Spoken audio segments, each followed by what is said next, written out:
experiência. Olha, eu sou testemunha eu estava analisando as atividades realizadas. A CBDE, nesses anos, você à frente da entidade, já teve 70 eventos nacionais realizados e 11 internacionais. E aí, esse resultado é fruto de todo esse trabalho na promoção desses eventos, execução, lógico, do trabalho intenso que as escolas têm na base de fomentar a prática desportiva também, de treinar suas equipes e bem representar o nosso país nessas competições internacionais e nacionais, né? Perfeito. É como eu falei, toda vez que um atleta brasileiro, escolar principalmente, toda vez que ele vai representar o Brasil em outro país, além dele agregar, além dele estar se beneficiando do sistema escolar para se enriquecer como pessoa, para voltar ao país uma pessoa melhor, com a cabeça mais consciente, porque é interessante dizer que nas nossas competições, tanto nacionais como internacionais, por não estarmos visando exclusivamente ao resultado, nós paramos as competições durante um dia, o que no alto rendimento ninguém aceitaria. Você imagine, está todo mundo classificado para a semifinal. E aí a organização diz, todos os atletas, todos, terão que fazer um City Tour. Às vezes, os professores ficam loucos. Ah, meu time vai jogar amanhã, é uma semifinal, é o jogo da vida deles. Eu digo, olha, esse jogo pode ser o da vida deles. Mas esse dia de hoje é o dia da vida deles também. Não é só um jogo, é o dia da vida deles. É onde eles vão ter a oportunidade de interagir de igual para igual com pessoas de diversos países, de pessoas de diversos estados, de conhecer cultura, provar a comida, bebida, de dançar, de interagir. E outra, de ver monumentos turísticos de lugares que só se vê na televisão. Então, não tem preço para isso. E digo mais, poucos atletas se tornarão atletas de alto rendimento, porque há um afunilamento natural. Agora, aqueles que participarem do nosso sistema e que não se tornarem atletas de alto rendimento, eles serão pessoas muito mais preparadas para a vida do que se não tivesse participado. Os valores que o esporte educacional agrega na formação, no caráter, da formação da cidadania da nossa população, e essa é uma contribuição imensurável. A gente ainda não tem noção do quanto a CBDE está fazendo pela sociedade brasileira, né? Então, isso a gente não pode abrir mão, não pode deixar de frisar. Então, é isso.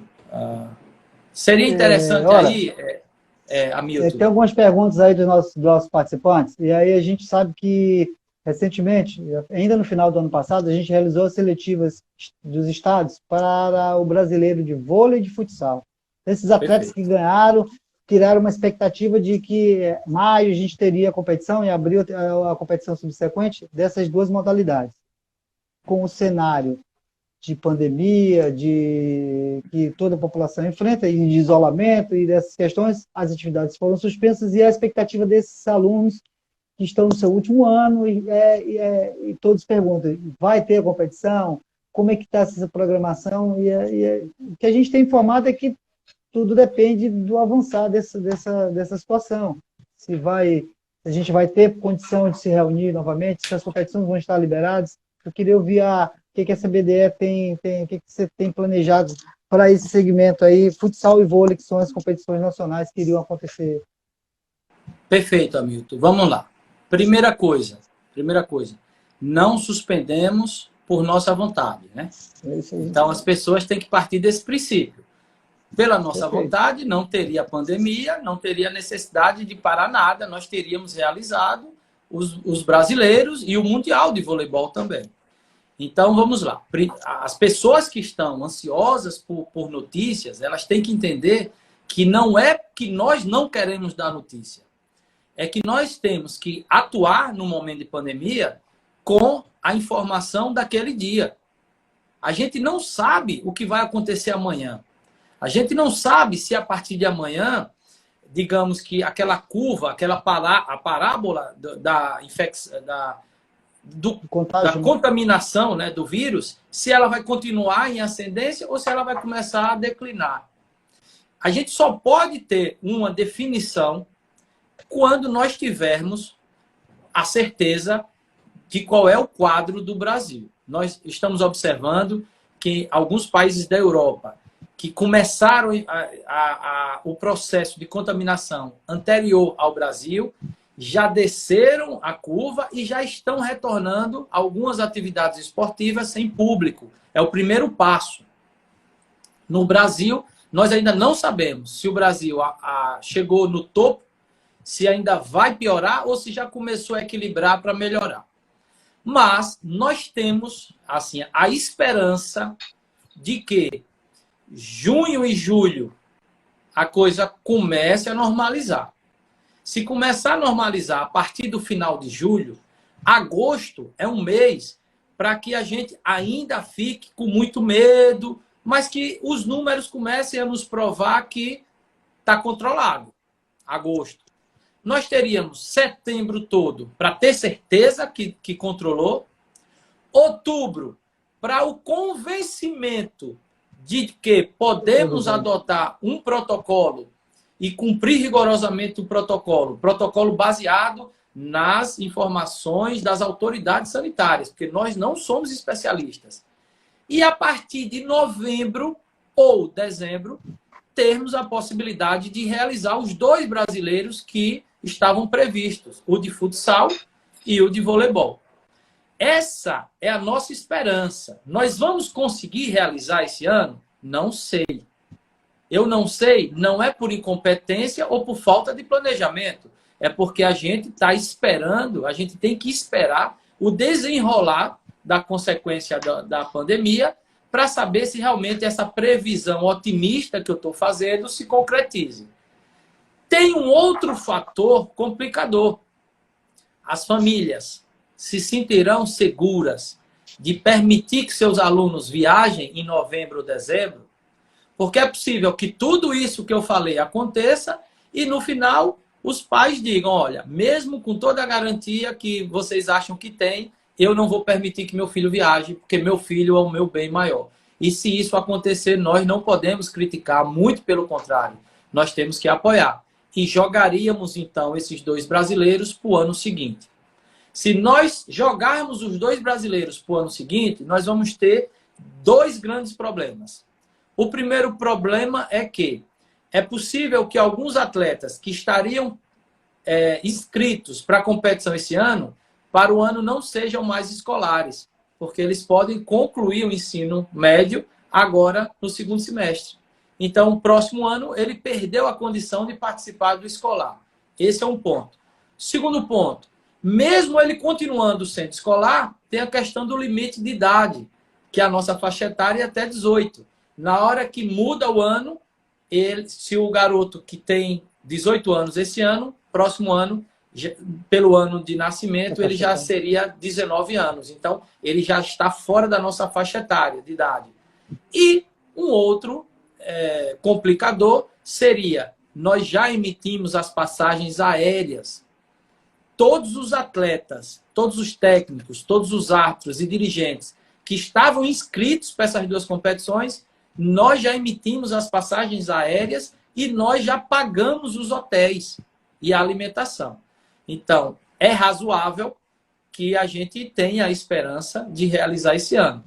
Mas a coisa mais importante sobre isso tudo é a vida, é salvaguardar a vida dos nossos alunos. Então, só realizaremos se realmente o mundo todo já estiver realizando. Nós não seremos os primeiros a realizar, isso vocês tenham certeza.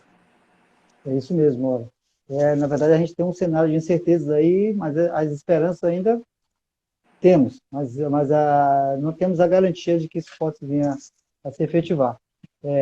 O que que a gente deve deixar claro é que a vaga é da escola. Então, a escola que conquistou a vaga lá nas seletivas estaduais, elas continuam com a vaga para participar do brasileiro. Isso aí é uma situação que está claro aí para os nossos filiados.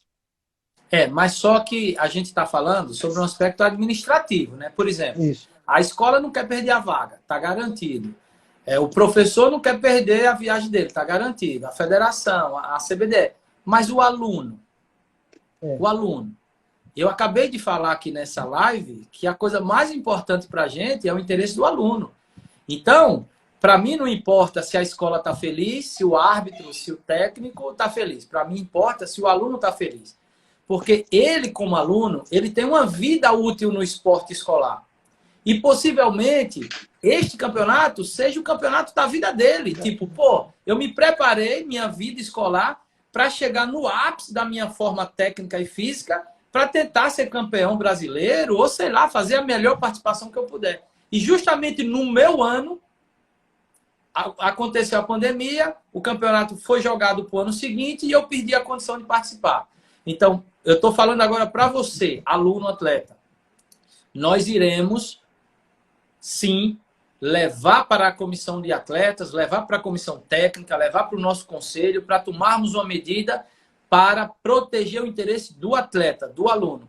É possível até que, excepcionalmente, o ano que vem, a gente realize o campeonato com os mesmos atletas que estavam inscritos para esse ano, mesmo que eles estejam fora da idade e mesmo que eles não sejam mais escolares. Por quê? Porque eu quero garantir o direito dele, do atleta, a ter o seu ano, sim, de competição. Agora, se esse time ganhar o brasileiro e ganhar a condição de ir para o Mundial, aí, infelizmente, ele não vai poder ir para o Mundial, porque a decisão não competirá mais a mim, competirá a ISF.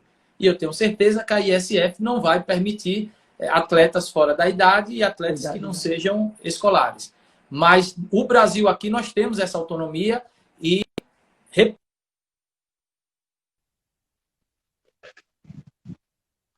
Nossa, nosso Antônio saiu, deixa eu pedir para ele retornar aqui.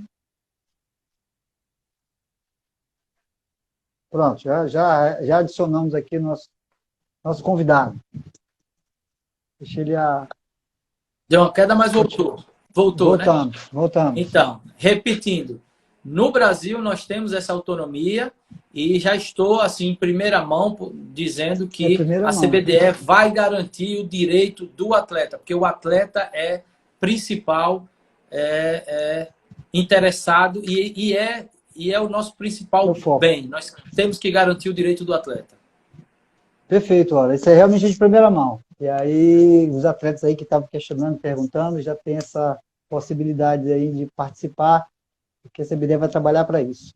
Eu queria abordar... Aqui uma galera concordando, tem uma galera concordando aqui. Perfeito, tem o Robson Aquino, a Solenita, tem o Fabiano, todos concordando. Possivelmente sejam ou atletas ou pais de atletas, né? Tá todo mundo louco para participar, né? Eu também estaria. É importante. Eu também estaria.